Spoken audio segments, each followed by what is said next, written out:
Desde su fundación, el Langley Research Center de la NASA ha sido clave en el desarrollo de la aviación, la exploración espacial y el estudio de la atmósfera terrestre.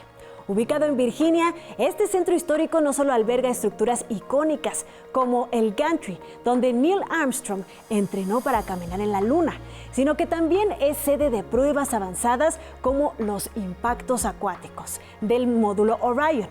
En esta nota, los ingenieros Zauber y Quinto comparten su experiencia trabajando en uno de los centros de investigación más emblemáticos de la NASA. I never actually imagined that I would make it to NASA. I knew about NASA and I thought everything that NASA did was really interesting, but I never actually imagined myself to make it to work in a place like this.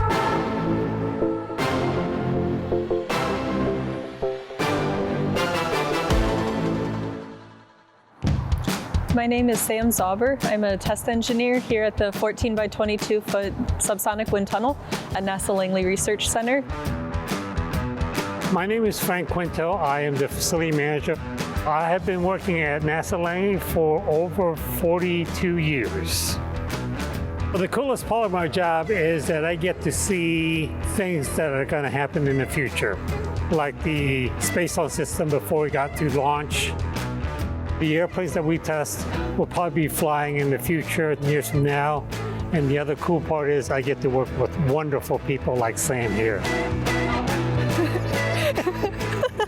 Don't do that now, I'm gonna be laughing all the way through every question. Testing in this tunnel is really important. Every time you fly commercially, you fly on a plane that was tested at a facility such as ours. We've checked it for safety, we've checked it for fuel efficiency, and we've helped improve the features on it that leads the technology into the next generation of aircraft. As a test engineer for the wind tunnel, I do the technical coordination for a wind tunnel test. So if a researcher wants to test an airplane in our tunnel, then I set up the instrumentation and the data system so that we can get them the best possible data. A wind tunnel works by blowing air over a model that we are interested in learning more about. Our maximum speed in here is about 235 miles an hour. With that speed, we normally concentrate on what we consider the most important part of flight, which is the takeoff and landing. There are a lot of things that we tested that need to take off and land. Future airliners, the space launch system, helicopters, military airplanes. So those are some of the things that we have tested in our facility. So as you can see behind me, we have a very large fan. So the fan is 40 feet in diameter, consisting of 9 wooden blades made out of Sitka spruce. Each fan blade is 16 feet long, weighing about 650 pounds apiece. The fan is attached to a 12,000 horsepower electric motor. That fan will push air through a tunnel that's looped on itself, and on the other side of this tunnel will be an aircraft or whatever our model is. Well, some of the strangest things that we have tested in a 14 by 22 include things like wheelchairs, exhaust stacks, radar dishes, wind turbines, race cars, NASCARs, Formula One, and Indy racers. Just like any other engineer, one of the big tasks that always comes up is troubleshooting. Things don't always go the way that you expect them to go. Every day there's some other problem that needs to be solved, whether it's a big problem or it's a small problem, and it always keeps you on your toes every day. You make it work, Sam. I make it work.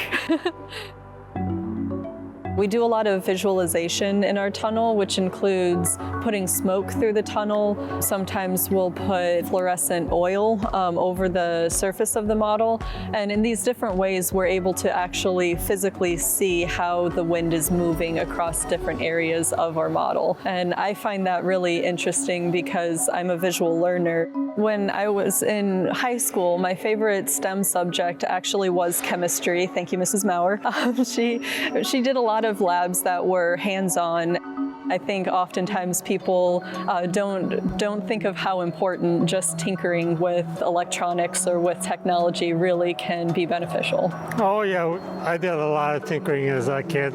I built a lot of model airplanes, which was nice because then I got to figure out what the different parts of the airplanes were and how they go together. A lot of people think that just because they are more artistic or more creative that they're not cut out for a STEM field. But in all honesty, engineers, scientists have to be creative and have to be somewhat artistic to be able to come up with these new ideas and see how they can solve the problems in the world around them. You don't have to be the biggest genius in math to be able to be an engineer. If you understand the concepts and if you understand how they apply to the world, then that's how you become a successful engineer. Almost everything in the world today is part of science, technology, engineering, or math. Just keep at it. If it's not interesting to you, give a different perspective for someone else.